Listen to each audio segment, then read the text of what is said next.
नमस्कार, मेरा नाम हर्ष प्रभाकर गोलाइत है। मैं 12वीं कक्षा का छात्र हूँ। आज मैं आपको लुई ब्रेल की जीवन यात्रा इस विषय पर बताना चाहता हूँ। दुनिया भर में नेत्रहीनों में ब्रेल लिपि का बहुत बड़ा इतिहास मौजूद है। ब्रेल लिपि की खोज करने वाले लुई ब्रेल स्वयं नेत्रहीन थे।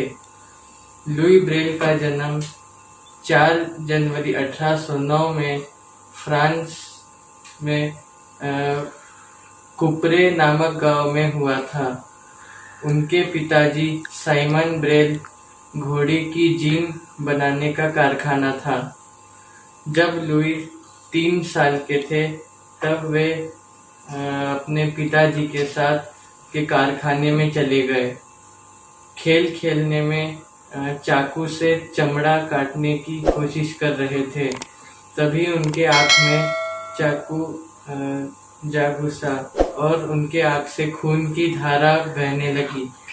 थोड़े ही दिनों बाद उनकी दूसरी आँखों से भी दिखना बंद हो गया और वे पूरी तरह से दृष्टिहीन हो गए। जब लुई 10 साल के थे तब नेत्रहीनों के लिए खोले गए विश्व की पहली school national institute for blind childrens Paris में उनका दाखिला हो गया। वहाँ पे वैलेंटीन हाउ नामक लिपि से पढ़ाई होती थी। यह लिपि आधी अधूरी थी।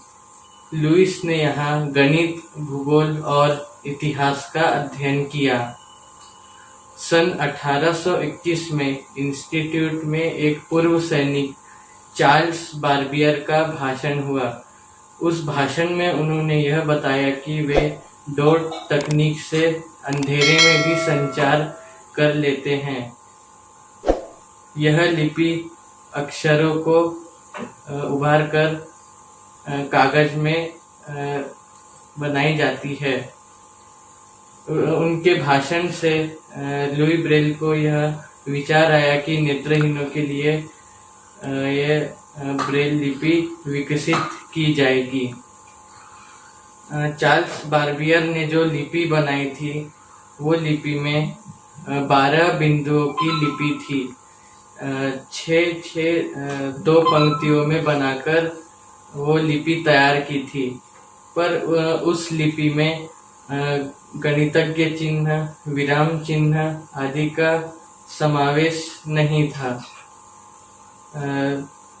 तो लुई ब्रेल ने सन 1824 में ब्रेल लिपि की खोज की। उस लिपि में उन्होंने गणितज्ञ चिन्ह, विराम चिन्ह, संख्या और संगीत की नोटेशन लिखने की जरूरत को भी समावेश किया। लुई ब्रेल ने 6 बिंदुओं की लिपि बनाई जो 64 अक्षरों में समावेश की गई है। लुई ब्रेल ने 15 वर्ष की आयु में सन 1824 में ब्रेल लिपि की खोज की।